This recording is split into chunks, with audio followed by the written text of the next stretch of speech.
Amy, let me tell you about a magical place that is so exactly designed to be enclosed space, year-round fun for the whole family that I bet you already know what I'm going to say before I even say the name. Let's say it together on 3. 1, 2, 3.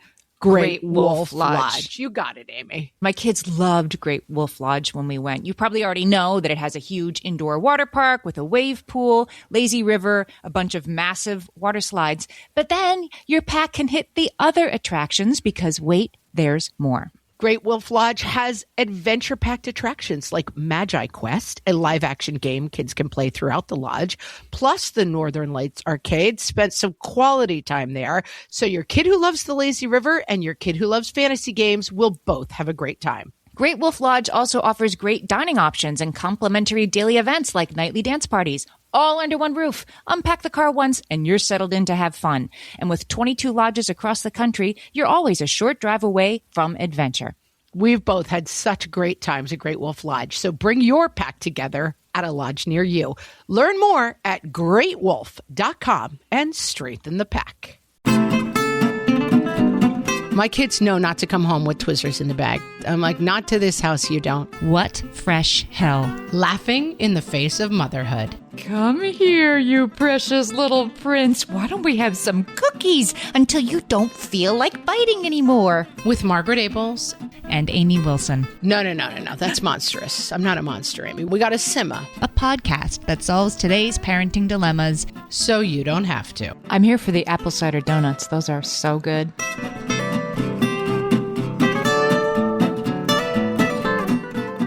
Hey, everybody. Welcome to What Fresh Hell, Laughing in the Face of Motherhood. This is Amy. And this is Margaret. And today we're talking about, isn't this everyone's family? Things that you did in your family that seemed normal. But weren't. I believe I've told this story before, but very quickly. My father's father, they lived where they could see the Tappan Zee Bridge, which is across the Hudson River. And his dad knew what time the lights of the bridge came on. So he would go over to the light switch in the house and be like, I got to turn my bridge on. And he would flip the lights. And so my dad, until like college, basically thought that his dad owned the Tappan Zee Bridge. And it's just funny how that happens. Turns out it was just his house. My son, when he was maybe 7, at some point, we go to a beach near my dad's house that we call Grandpa's Beach. And I don't know, he was like 7 or 8 and talking to some other kids. And he's like, yeah, this is my grandpa's beach. And they're like, this isn't your grandpa's beach, you idiot. And then he was so mad at me. He's like, why did you tell me that was grandpa's beach? I'm like, we say grandpa's beach because it's the beach near grandpa's. But he is still mad at me that I like humiliated him in front of other kids because he's like, this is my grandpa's place. And they were like, you're a moron. So here's our house's version of that. My mother grew up saying to us, and so I therefore grew up saying to my kids that when you are blowing on something because it's too hot, you're waiting for your soup to cool down, you're foofing it. You have to foof that, F-O-O-F, I guess I would spell it. Foof that, before you put it in your mouth. Same thing, like my 5-year-old and his cousin, my brother's kid, tearfully coming up to me with my son saying, Celia says that foof is not a word. Not what you call that. And I told her that yes, it is. And I had to totally embarrass my son by saying, well, in our family, it's a word, but that's just in our family. Yeah, it's not. Well, I say agreeance all the time. I am an agreeance. And it's an old joke in our family that someone was on a board or like a town board or something where there was a guy and his girlfriend were both on the board. And whatever Raymond said, his girlfriend would say, I am in agreeance with Raymond. And so it just became a thing that we say all the time in the family. I am in agreeance with Raymond. Just means like, I'm going to agree with someone just to annoy you. Also, nobody asked me. Yeah. And so I constantly on the podcast will say like, I'm in agreeance with that. And it's a joke, but nobody gets it except for me. And so I'm sure people are like, why does she say agreeance? That's not a word. This was a really fun one. We went to our Facebook group like we always do, facebook.com/groups/whatfreshhellcast. And we asked, what's something that you grew up thinking that every family did, but turns out it was just yours? I'm going to tell you guys this. In a rather tough week, this gave me the warm fuzzies, this thread. It was so much fun to read. It was good feels all around because it's just cute that like families, I feel like we worry so much about I yelled this time or I did this thing wrong. And I feel like we keep learning the lesson that like what kids remember is the vibe. You know, it's good vibes only in a way. Like, and it's sometimes bad vibes only, I guess. But I think that like there's something very magical about these kind of memories. We're not going to spend the whole day on holidays because let me tell you, people have very strong opinions about how holidays should be done. Right. And I have a cousin who still drives by the house he grew up in. He hasn't lived there probably 45 years. And he gets mad because they put the Christmas tree in the wrong place. You can see it through the windows. And it's like, that's not where it goes. And there is something about holiday traditions that you're like, this is how it's done. And it's not. But Patrick, my friend Patrick, who this just spoke to me because I had exactly the same experience. He said that people in his family open presents one present at a time, and you have to announce the to from before opening, and then everyone watches you and reacts to the gift. It goes on for hours. That's the correct way to do that. Exactly. That is the only correct way to do it. The first time I spent time with someone else's family at Christmas time, let's not mention any names because I don't want to cause hard feelings. It was like a time to open the gifts. And I was like still pouring like my perfect mug of cocoa to enjoy and gathering my seat on the couch and like a pile of insane Wolverines. People dug into the Christmas packages. And by the time my butt cheeks hit the sofa with my cocoa, Christmas was over. Your weeks of planning and wrapping were already over with. Yes. And I went upstairs and I cried for like 45 minutes. And I was so upset. But I have other people who will be like, can I tell you something absolutely horrible? My husband's family makes you open the gifts one at a time, do the announcement, and, you know, and they find that horrifying. Like that we all have to stare at each other, that it takes 9 hours. The fact that it takes 9 hours is what's so great about it. It's what else are you going to do? You've set aside the whole, like nothing's open. What are you going to like start watching Netflix sooner? Try on the scarf 3 times? Yeah. I agree. Melinda has one that I've never heard of because the opening presents slowly or incredibly quickly, I feel like is just like, it's a 50-50 thing. But I never heard of this one. Melinda says on Christmas morning, her dad would wake them up by blasting Santa Claus is Coming to Town from Neil Diamond's 1992 album. Melinda says like everybody would know what that is. I don't think I've ever heard Neil Diamond belt out Santa Claus is Coming to Town. My husband's family does this as well, but the song is Handel's Hallelujah Chorus. And so that is a tradition that has now come into my family. And so it's like, yes, at 7 a.m. you're allowed to come down and see your presents, but you have to wait until you hear the Hallelujah Chorus. And that's when you're allowed to come down. I want to say this was and everybody sleeps in the same bedroom. This was a tradition that was ruined by not that I'm bitter, by my brother's college girlfriend. Now his wife, who was like, I'm not sleeping in the same room as you people. We're in our 20s. And we were just like, we don't understand the words coming out of your mouth. And she flatly refused to like bunk together overnight. She's like, you're way too old to be doing this. And it's unsightly. And I don't know that I've ever fully forgiven her. I have one last one we just have to hit for this one line that Laura's family had a paper ball fight, like, you know, the paper. But this is the line that I liked. Grandma was off limits. Everyone else was fair game. I mean, it's just a great line. I had to highlight it. I'm going to do that. I mean, that's a good use for all that. Grandma was off. Like, I love that it's just like a full family, like rager. And it's like, don't hit grandma in the face with paper. Seems fair. I guess it's only in my family that the bag, it's usually my dad, but like the bag to throw away the paper and the ribbons, lest there be like a mess when you're done. Lest there be a mess. Like you have to open your present and then immediately put all your wrappings right in the garbage bag that's been passed to you. Yes. There's always that one person who's like, I have the bag. Right.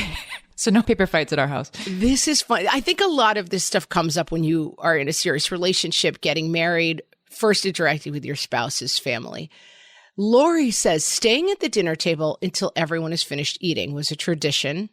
The first time I had dinner at my future in-laws' house, both my spouse and his dad got up, left the table as soon as they were finished, and left their plates on the table. I was mortified. This would not fly in my household. No. I'm wondering if Lori had a talk with her future spouse about like this childhood tradition. Like once we cross the threshold of our new home, we have a new tradition. Oh, no. Which we have dinner together. In our family, the phrase, may I please be excused, must be uttered before you stand up. And the response to that is, clear your plate. Right. That is what happens at the end of every dinner. And that's right. It's morally neutral, I suppose, unless you're just leaving it for the mom to clean up. But yeah, that would shock me. I've definitely been at tables where people just get up and walk away in the middle of the meal. And I'm like, excuse me, did you ask to be excused? It might just be in my house that I have people, let's just say it's people, who get up from the table during the meal and start making an alternate thing to what was made. Oh, this person would say it's an in addition to, and I'm like, what's wrong with the incredibly healthy thing that I made? Sufficient proportioned dinner that I have. Well, but I also want to do this other thing. Yeah. So sometimes that happens during dinner at my house. May I please be excused before your butt leaves the chair? That's how we roll in my family. I'm going to put that into place. You need to say, may I please be excused? Yeah. Put it in place. I loved this one. Nikki said she grew up in a giant Filipino-American family, and the elders make the young ones perform. It could be anything, karate. You could do a monologue. It's like Miss America. You can do interpretive dance. You can sing. Whatever your talent is, it is on display. But then the best part is that it was full of embarrassment and fear because they would occasionally heckle us. Yes, I said heckle. The Filipino tradition. I am so for this. I did a dance routine, she says, to How Will I Know at my grandmother's 72nd birthday cookout. And I have video footage of my aunties being like, oh, look at her. Or is she going to do something else? I mean, I am so down with this. It's chock full of lessons. It's like self-esteem, but you've got to earn it. Like, I love this tradition. Right. Maybe because I came up in comedy clubs. I'm like, you got to have hecklers. That's what makes you strong. And then this was my favorite line. She said, the aunties who heckled us now say, oh, that's okay. They don't have to do it about their own kids. Like, this is the next generation. The next generation. Right. What? And my cousins and I say, no way. This is shared trauma. Get up there and pay your dues. They call this dance monkey, Nikki says. This is a phenomenon called dance monkey in just their family. I feel like you could read 1,000 books about grit and self-esteem and how to develop it in children. But let me tell you, get yourself some Filipino aunties who goof on you while you perform, and you're there. You're there, people. It's done. I still remember the butterflies in my stomach before, the talent show that I would demand we all put on for the elders whenever we gathered as like a group of friends or cousins or whatever. The kids and I would, as soon as we got there, our sleeping bags aren't even out yet. I'm like, okay, guys, there's a talent show at 8:00. Right. I was always planning the talent show. Yes. But then up in a panic about whatever it was I was going to do. But I wasn't worried I'll get heckled. That was not part of my... Oh, no. See, I came from a family of hecklers. I mean, if you got up and tried to show out and you failed, you would hear about it from the crowd. And in fact, my husband is often appalled by me because I have a son who's a would-be comic. He's quite funny, but he's like, I've got a joke. And he writes his own material, which I seriously respect. But he'll get up and be like, what? He'll tell some joke and it's like, the setup isn't very good, whatever. And I'm like, it needs work. It's not that funny. And my husband's always kind of appalled that I don't just fake laugh. And I'm like, please, he's going to be out in the club someday. He's going to thank me. He's going to thank me that I give him pity laughs. You don't get pity laughs out on the road. Grit and resilience. Grit and resilience, people. Tiffany says when you stay at someone's house and you sleep there, you strip the beds and the pillows when you leave. You take off the sheets. So this is her family's tradition that when you are not at home in somebody else's house, our family's tradition is that you have to strip the bed and pillows, I guess is what she's saying. Yeah, that she would be confused if someone stayed at her house and just got up in the morning and left. Mm-hmm. And I do, when I stay at someone's house, I'm like, can I strip the bed? I ask. I don't do it automatically. Right. You ask and then maybe they'll say no. But then when you ask, people are usually like, no, don't worry about it. And then you're like, I should have maybe just done it rather than asking, because now they feel like, Tiffany, strip the bed. Ask. Just get up in the morning and be like, can I strip the bed? Can I be excused from the table? Tiffany's also horrified that not everybody makes a giant bowl of popcorn when they sit down and watch a movie at home. I mean, I'd have some. I'd have some if you made some. I get it. But yeah, no, I mean, we definitely did that growing up and I let it go. I have a kid who had braces. We're not popcorn people at my house. Yeah, the braces. You're right. That's what it was. Kid who doesn't like it. Like in the 70s and 80s, there was no orthodontia. We just had crooked teeth, and it was like good enough. And I feel like there weren't a lot of snack options, and so you had popcorn when you made the movies. Like popcorn in movies. Now you go to the movies, you can get like a sushi roll. It just feels kind of like, all right, we've moved on from popcorn at the movies. Right. It's cold popcorn or nothing. Right. You're right. I feel like two kinds of people, two kinds of families, Amy. Singing families and non-singing families. Yes. Amy's family on Thanksgiving stands around the piano and sings show tunes between dinner and dessert. They don't watch TV. There's no football. They just sing around the piano. Oh, that's so nice. I want to go to Amy's house for Thanksgiving. I found a bunch of pictures from my mom when she died, and there was just a whole series of like, they lived in Washington, D.C. in the 60s. And in every picture, like every single person, it's like a prop, is holding a highball, like a whiskey and a cigarette. And they're always standing around pianos and singing. And I'm like, what a life. It looks glorious. Well, you know what we had back then is people who could play the piano, right? Like my sister could do this. She could sit there and play it. And my cousin on my husband's side is a first cousin who will do this at Christmas time. She'll sit down. You know, you can give her some music and she can look at it and start playing it. It's such a gift. It's such a gift. My husband's family is a singing family, and I appreciate it, but I must speak for people. I understand the lore of it, and I understand the terror of it. Like, there are definitely people who, like, let's all sing show tunes together. They would just be like, where can I hide? Like, I have to now fake my own death because I have to run out the front door and never talk to these people again. And I understand. But it's not talent show. You're just shouting, like, defying gravity in unison, right? You're not actually performing for each other. Well, no, but like at my husband's family, like someone will sit down at Christmas time and be like, let's fire up some tunes. And when we took his grandfather and grandmother for a tour, we were in the Badlands, and there's nothing to do. You just drive around and look at the Badlands. Like you're not doing much. I'll keep that in mind. And we drove around for like 4 hours, and the two of them sang like hymns in the back seat in harmony for like 4 hours straight. I found it lovely, but I do want to give voice to people for whom that would be a nightmare. I believe that it is morally neutral singing. You could be for it or against it. When it's after Thanksgiving and there's just like 100,000 dishes to do, and half of the population has excused themselves to fall asleep in front of the television with the game on, like this is just how it is now until bedtime, that's a little depressing. You'd rather have show tunes. Yes, or everybody stays awake. Yeah. I think the person who's napping would rather have a nap. But, there's different kinds of people in the world. All right, we'll be right back. Hellions, it's time for some spring cleaning, and I don't just mean the coat closets. Doing your financial spring cleaning can actually be super easy when you let Monarch do your financial spring cleaning for you.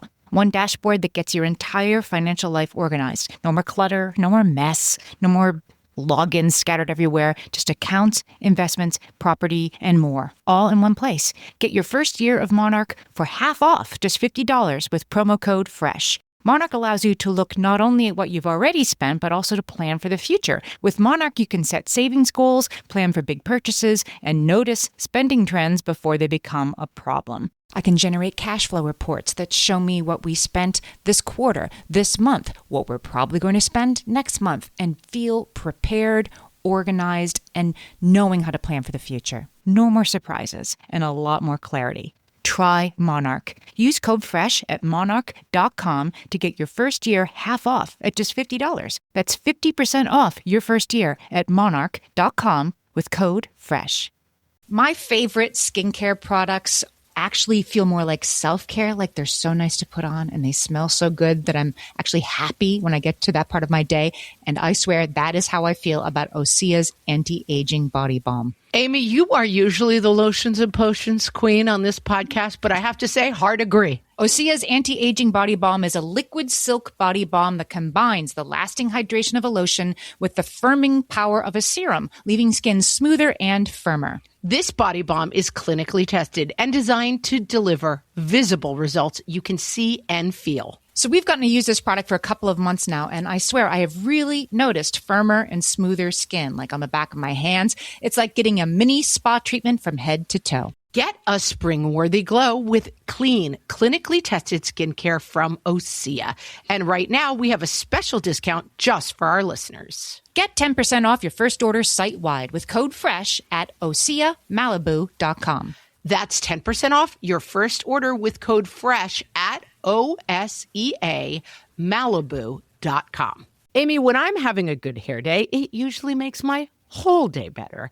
And that's why on every day, I'm taking Nutrafol. Nutrafol is the #1 dermatologist-recommended hair growth supplement brand. And it's the #1 hair growth supplement brand personally used by dermatologists. Nutrafol's hair growth supplements are peer-reviewed, NSF certified for sport, and clinically tested. Nutrafol offers multiple formulas for men and women tailored to different life stages and lifestyle factors, so you get support that's actually right for you. Adding Nutrafol to your daily routine is easy.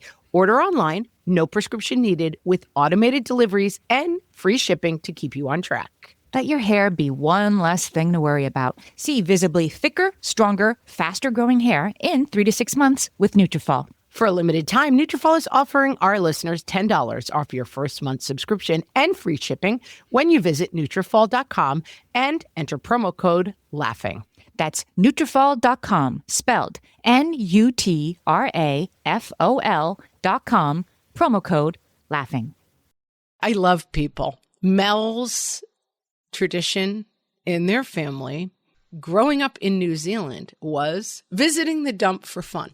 Her husband was a little surprised by this. Would you even know like where the dump is, like for your house? No, but this is a regional thing. Like we live in the suburbs of Manhattan. You live in Manhattan. Like you're definitely not going to the Fishkill landfill for fun. Like it's not fun. You're going if you've like lost a body or a wedding ring, you know, like that's the only reason you're going. Or I want to, right? Or you want to do one of those things. Maybe at the same time, a body and a wedding ring. One-stop shopping at the Fishkill dump. But I do know people who go to the dump, like they find treasures in the dump. Okay. Yeah, it doesn't sound that fun to me, but it's something that Mel... I mean, I'll do Goodwill, but there's some sort of sorting principle in place there, and it wasn't among the garbage first. Mm-hmm. Yeah, you've won a filter between you and the garbage. That's fair. They also, and I have to say, I actually like kind of almost threw up a little bit because I hate this. They let their dogs lick the plates before going in the dishwasher. I go to a lot of places and the dog is licking the plates. Even if they're in the dishwasher, it really yucks me out. It's really gross. My needle has moved on this for sure. I have a dog. She's 11. And it definitely was like an absolutely not in 2011, whatever it was, that has sort of slowly moved towards, not that it's something I look forward to, but it's something I, don't like scream across the room to stop her from doing. Yeah. I see why it would be gross if you didn't have a dog. Yeah. It's gross. And I'm the same with like people who use interchangeable. But there's like a famous meme that's like, when you were growing up, you had the bowl and it was for like washing your feet, puking into, and like serving the Jell-O. Yeah, and popcorn on movie night. That's right. You only had one bowl and it had to serve all the purposes. And it's funny that like, yeah. There's a famous, like one of the housewives at some point was like, I have to buy my own, I have to build my own house because living in someone else's house is skeevy for me. And it was like Teresa. I was trying to pretend that I wasn't that deep in the housewives in me, but okay, fine. It was Teresa. You're like, it was Teresa. It's fine. And then I was like, I know who it was. It was Teresa. But like, that's a hilarious concept. Like, I can't live in someone else's house. That's gross. But yes, I don't want your dog licking a bowl. I don't want the dog to be served food out of a bowl that tomorrow I'm eating pasta out of. I don't want it in the mix. I want them separated. It goes back in the mix. Like you may or may not. Right. You want to know which one it is. There was a special plate at Sadiq's house. She says the red plate had writing on it, "You are special today." And in our house, we got to use it for dinner when we had a good performance or a good grade. I thought this was standard issue and every house had a "You are special today" plate. It should. We had a plates with our names on them. The big thing. Now, let me see if I can tap a like deep memory for you. Did you have Little Bloomies underwear when you were growing up? Little Bloomies? No, I don't think so. Oh, they were like a very 70s. They were from Bloomingdale's. Oh, okay. Well, there you go. No, I didn't. My grandmother, Bloomingdale's was like where the super elite people shopped. Yes. Like they would kick you out of Bloomingdale's if they saw us, skulking around the aisles. But every year at Christmas time, we would get Bloomies underwear that had the days of the week on the back of the butt. Oh, I remember like seeing this like in a catalog and thinking like, I only dream of such riches. Yeah. It was the height of elegance. Like what you would open that gift on Christmas morning and it was like, it's the little Bloomies underwear. And they had the days of the week written on the butt. And they were the height of all things glamorous and wonderful. Elizabeth says, anytime we leave a family member's house, mainly Grandpa's house, we beep the horn twice after we pull out of the driveway. I always thought this was normal until my husband was like, there's nothing in the road. Why are you beeping? That's the leaving beep. That's the goodbye honk. Yeah. She said it's the we are officially leaving now beeping. Totally reasonable. Team Elizabeth on that one. Although I live in a kind of small town. There's no busing. So like we're all in our cars or on pickup and stuff. And I'm constantly beeping at people who I see walking down the street. And they don't know it's me. I'm in a gray minivan like everybody else. And then the people in front of me like turn around and get mad at me because they think I'm beeping at them. I think I need to stop my beeping habit. I love a good like beep beep, hi. But people do not take it that way. They're like, see, yeah. If I heard a beep beep, I wouldn't even like acknowledge it if I was in a car because I'm like, that's clearly meant for somebody walking by. That's a friendly beep. That's a friendly beep. They need to have a horn with different buttons. Now they have a sign that goes in your back window and it spells different things out, like back off, or like you could put a message in your back window, like a, you know, the news ticker that like goes by in that like really, you know, pixelated font. Stop tailgating. I love that. Yeah. So you can put different messages to people. Oh, boy. Delaney's mom used to make them hot toddies when they were kids. And she was 24 years old. She was on a camping trip. Someone brought hot toddies. And she was like, oh, wow, I haven't had one since I was a kid. And they were slightly appalled. Delaney's mom's hot toddies were Ovaltine with marshmallows. Yeah, this was a big thing in my house. Hot milk before bed. That's what put you to sleep in my house. Definitely just like a marketing, right? Like, I mean, I have no problem with it. But the idea that it helps you, I think is probably. Yeah. I'm sure that's right. But yeah, warm milk before bed was always like, if you were having trouble sleeping, my mom was like, I'll make you some warm milk. Yes. And that Ovaltine, rich chocolate Ovaltine, was not, in fact, Swiss Miss. It was a whole other order of healthy beverage. Oh, yeah. It was healthy for you. It was like cigarettes. It was healthy for you at one point. Right. Warm milk with Ovaltine was actual drinking vitamins. Yeah. Liz says, and this is definitely how I was raised right, Amy, at the movie theater, waiting to open and eat our movie candy until the previews were over and the movie had begun. Absolutely the rule in our house growing up. Because otherwise you're done. No, everything sat pristine. And then the end of the previews, when like, you know, the logo, the lion roared, it was time to start eating the candy. Dun, dun, dun, dun, dun, dun. Yeah. Dun, dun, dun, dun, dun, dun, dun. That's when you could open your candy. I appreciate that because I will get Twizzlers at the movies. Those are my weakness. Oh, you always say that, and it is so depressing to me. I want you to be happier than having Twizzlers as a favorite candy. Your favorite candy is wax. I just sent this to my kids because my kids have the same opinion. There was a guy on Instagram who put up a meme saying that Twizzlers taste like they were almost a toy. Oh my God. It's perfect. Right? And at the last second, like, or you can eat them. I love Twizzlers. I thought the joke was going to be almost a candy, but it's so much better. Yeah. It's like, they were almost a toy. And then, yeah, last second they were made into a foodstuff. It's like your favorite treat is like wood bark. I eat them and eat them until they're gone. Oh. I think it's the mouthfeel. They do have good mouthfeel, but the taste is too abhorrent. It's basically it's solid cough syrup. What if Twizzlers wanted to sponsor us after all this time? Well, they could because, I mean, maybe they would be mad that I've said such mean things about them, but you should be the international spokesperson for Twizzlers. Because I do. I love them. My mother loved them and I love them. You legit love them. But I would argue, don't you think the previews are so much longer at the movies than they used to be? Like I could have abided by this rule in, 79. Now, I mean, my God. But I wish I could do it because truly every time I go to the movies, which is not that often anymore, I'm like sick and full and miserable and the movie hasn't started yet. We've got like 3 more Jennifer Lawrence movies to get through before, previews, before we even get to the point where we're thinking of seeing something. All right. We have some really random ones, Amy, but I don't know if anyone's going to best Megan. In her family, they would butter people's noses on their birthday exactly as it sounds. Put some butter on a finger, sneak up behind the person, wipe it on their nose, and say happy birthday. It was a tradition passed down in my grandpa's family. He had no idea it wasn't a thing. Megan, I'm laughing so hard at this. You'd have to get up early. You have to soften the butter. You have to be like, oh, it's Margaret's birthday. I got to get up. You've got to soften butter. You would say, oh my God, it's Margaret's birthday. I have to get up early to get the butter out of the refrigerator so it's soft by the time she comes downstairs so I can sneak up behind her. Yeah, so I can butter nose. Mm-hmm. Sure. Got to soften that butter so I can do some nose buttering. I will say this was one of our beloved ones where I was like, okay, Megan's family needs an intervention. They're clearly all deeply deranged. And like 4 other people were like, oh yeah, we did that, buttering noses.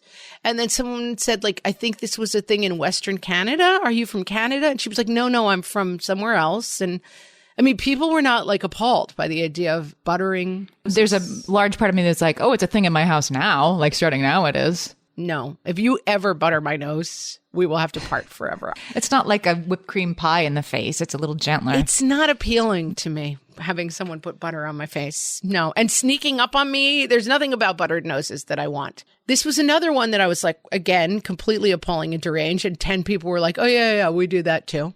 Julie says, we put the tooth in a cup of water by our bed instead of under our pillow. Then the tooth fairy puts coins in the cup of water. What if you drink the water in the middle of the night? First of all, well, spoiler alert, Amy. Way to spoil the episode. Megan said, Julie, my husband's family did that until someone drank a tooth by accident. A tooth or a coin, right? Which would be a real problem if you got like a quarter in your windpipe. They would both be bad. Why in the water? I mean, just leave it on the... Monica says... Leave it on the nightstand. I just feel like, why would you want to interact more with teeth? Like, why involve another gross element of an already gross interaction? Water. Like a tooth is the grossest thing on earth, except for a tooth in a cup of water, which is somehow slightly grosser. It is so funny that we like keep it around. Like we don't just immediately throw it out, which would probably be better for everyone. Instead, we're like, well, hang on to this. Keep it right next to your bed. I bet I bet you could do a deep dive and find some reason for that. There's some deep biological, mythical reason why people were like, hold on to teeth. There's a use for them. I bet there's a reason for that. Monica says, and this is hilarious, there's a great kids book responding to Julie, Throw Your Tooth on the Roof. It's about what kids all over the world do with their teeth when they fall out. Oh, it's all funny. Right, so we're going to get this And book. she said this was in there. Yeah, Throw Your Tooth on the Roof. Someone read it for us, please, and tell us all the different ways. But if we can find it, I'll put a link in the show notes. Because, of course, I want to read it now. Yeah, Throw Your Tooth on the Roof. Yeah, it sounds fun. And it's kind of funny. Like, I think there's something about that that's very magical for kids. I remember talking to I did an exchange when I was in high school with France. And I remember the revelation that French, like the noises that animals make are different in different countries. And that knocked me out. I thought it was the funniest, coolest thing ever that like, because it was a French clothing brand that was called, and now I can't remember, whatever French pigs say. Like instead of oink, oink, they say like koshu, koshu, or whatever they say. And it was the name of a clothing brand. And I was like, what does it mean? Like, it's the noise a pig makes. And I was like, what in the absolute heck is wrong with you people? I remember in my French class in high school, a kid raising his hand bewildered, asking why would the animals, sound different in France than they did in the United States. Like you thought the animals were different. Yeah, it's so funny. There's some TikToks where people do all the different ones. And it's really funny because like, it's like rooster and it's like cuckoo. And then like, it's like cock-a-doodle-doo. And then it's like cuckoo, cuckoo. And then someone's like, ruffin'.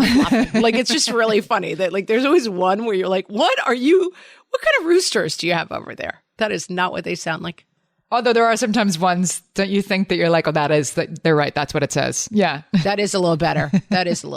Yeah. It's better than oink, oink. Oink, oink is a weird one. Oink, oink. Oink, oink is not really what the pig says. Not really what they say. I get it. They're like, yeah, I kind of get it. All right. We will be back with even more funny family traditions after this. At DSW, we ask the important questions, like, what shoes are you going to wear? Whether you're prepping for wedding season, festival season, or just planning the ultimate vacay, the right shoes can make or break an RSVP. So own the moment. You've got big plans, and we've got just the shoes. At the perfect price, of course. Get ready to get ready with Designer Shoe Warehouse. Head to your DSW store or DSW.com today, and let us surprise you. All my kids learned to swim when they were little. It was super important to me that they be confident and safe in the water. There was only one problem with that: taking them to swim lessons. I mean, the pools were freezing. There were always cranky adults doing laps right there. And it was definitely not, for any of us, what you would call fun. Amy, heard. But now there's Goldfish Swim School. Goldfish takes a really thoughtful approach to swim lessons, combining research-based teaching with a warm, kid-friendly environment that actually helps kids thrive in the water. Every detail at Goldfish is thoughtfully designed to create a golden experience, from shiver-free, warm indoor pools to comfy waiting areas for parents to professionally trained lifeguards on deck. Goldfish uses an approach called the science of swim play, which combines guided play with proven teaching techniques to help kids learn to swim, build water safety skills, and gain confidence, all at their own pace. Lessons are designed to meet kids exactly where they're at. If you've been thinking about swim lessons or just wondering where to start, this is a great opportunity. Right now, Goldfish Swim School is offering a waived membership plus your child's first lesson free at participating locations. Just visit goldfishswimschool.com/free to find a location near you and enroll using promo code FREE. That's goldfishswimschool.com/free, promo code FREE. And now, time at home versus time at Grandma's house. From the What Fresh Hell podcast. At home. You, sir, are in time out. You can sit there until you can behave correctly. At Grandma's house. Come here, you precious little prince. Why don't we have some cookies until you don't feel like biting anymore? At home. Come on, upstairs. A strict bedtime makes for a happy home. At Grandma's house. Of course we can watch another episode. It's only, midnight. At home. One of our core values is a lack of dependence on material things. At Grandma's house. Yoo-hoo! I've got presents. I just saw a few dozen things at the cute little toy store down the street, and I knew my munchkins had to have them. At home. My children know they can tell me anything. At Grandma's house. Shh, don't tell Mommy. We stopped for ice cream on the way home from the candy store. What she doesn't know won't hurt her. This has been Time at Home versus Time at Grandma's house. From the What Fresh Hell podcast.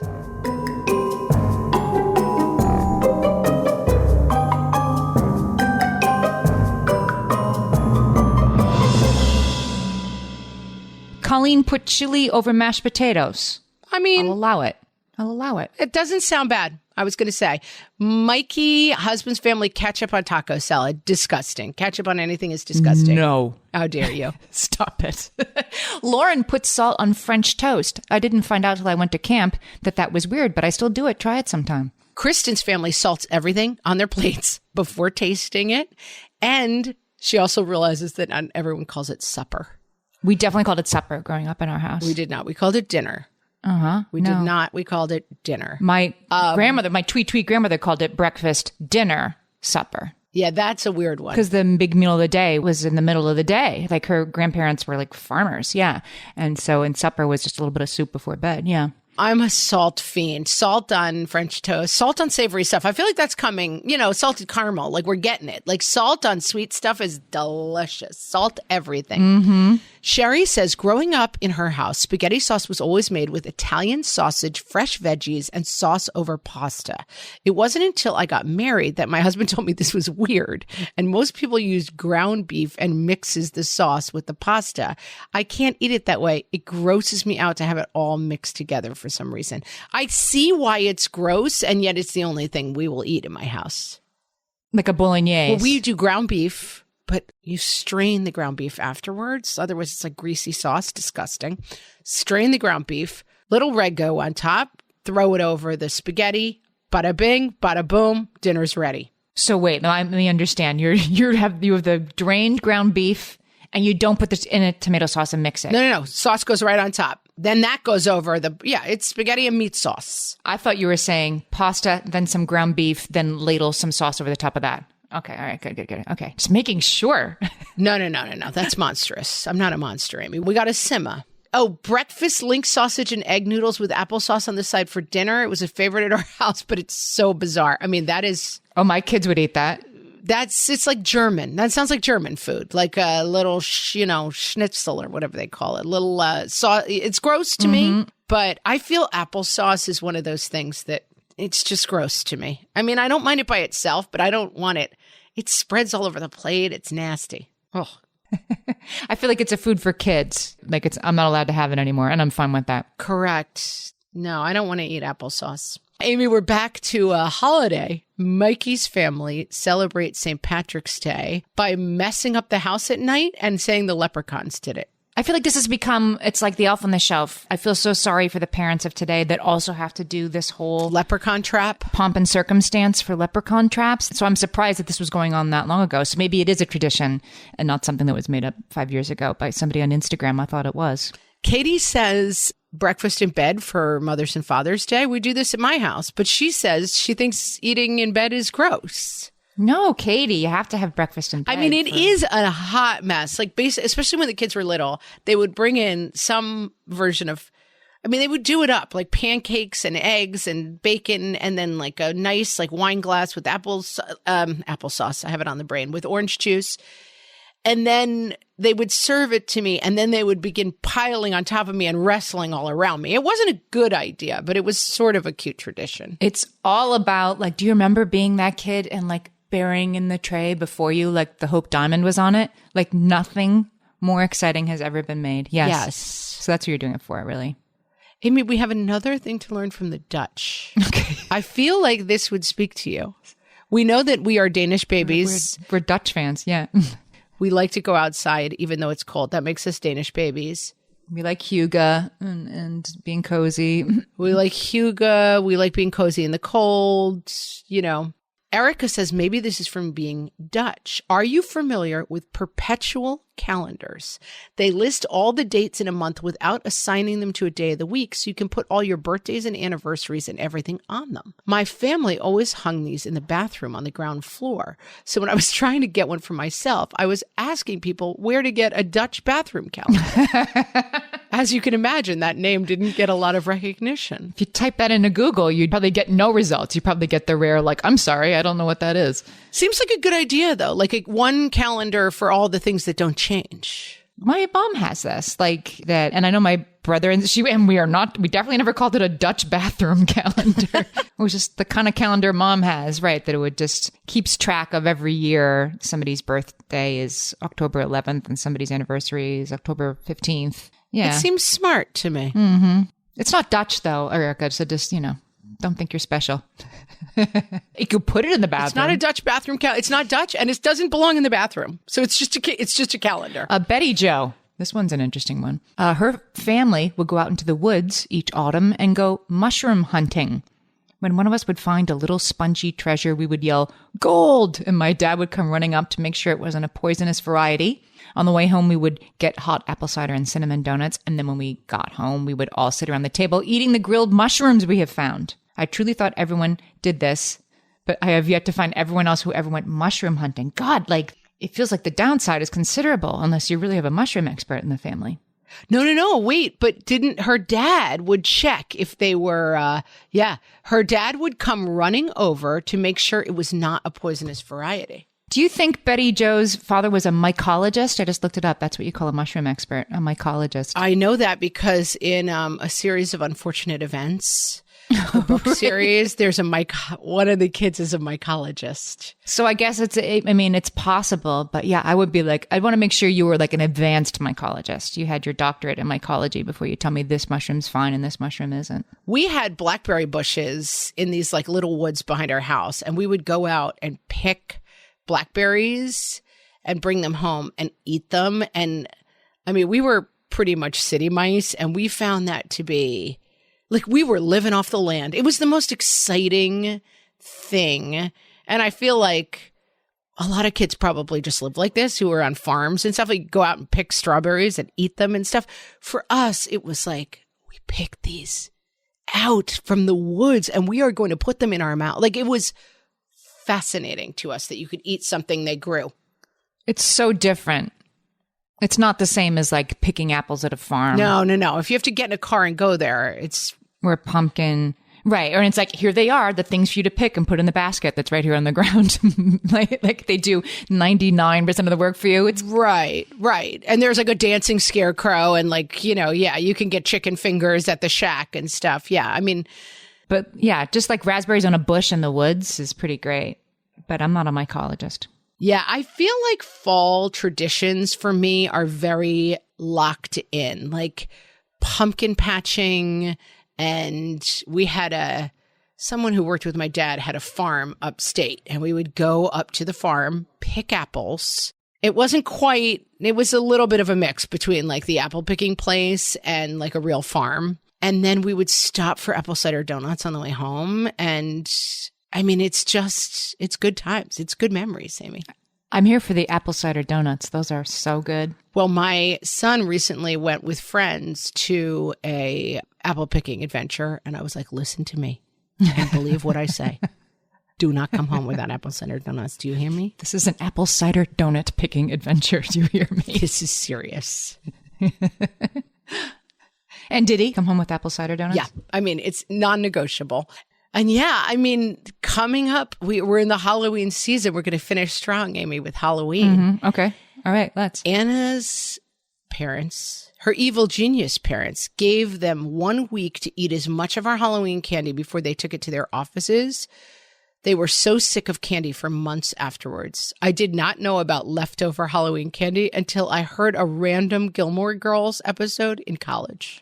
Like she just thought it disappeared, like your tooth when you leave it out for the tooth fairy, like it goes away after a week.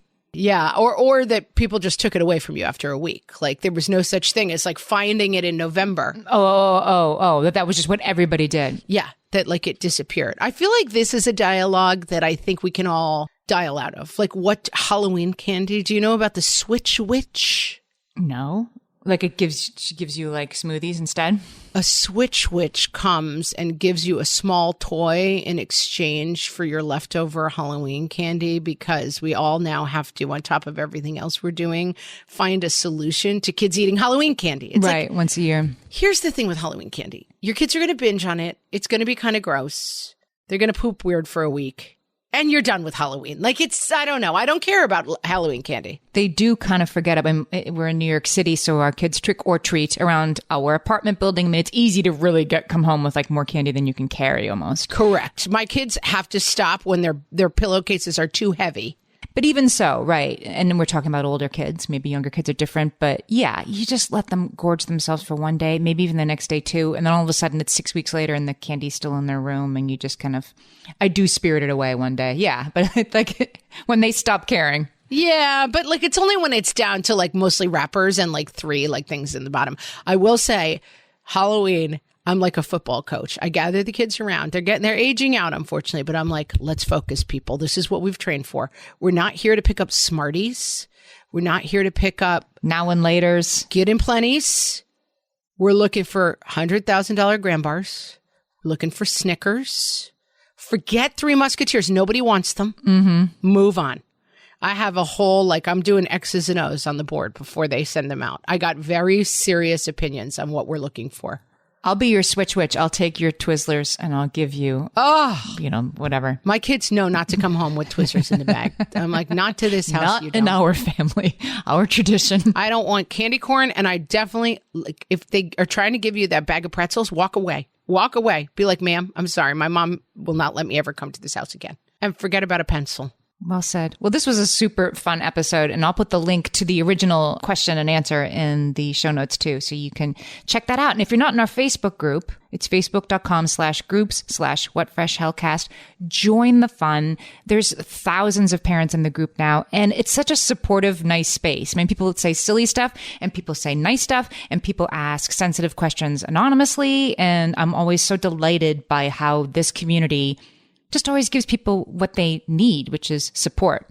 Agree. It's a great group of folks. Find it at facebook.com/groups/whatfreshhellcast, or you can just go on Facebook and search What Fresh Hell Podcast Group, and you will find us there.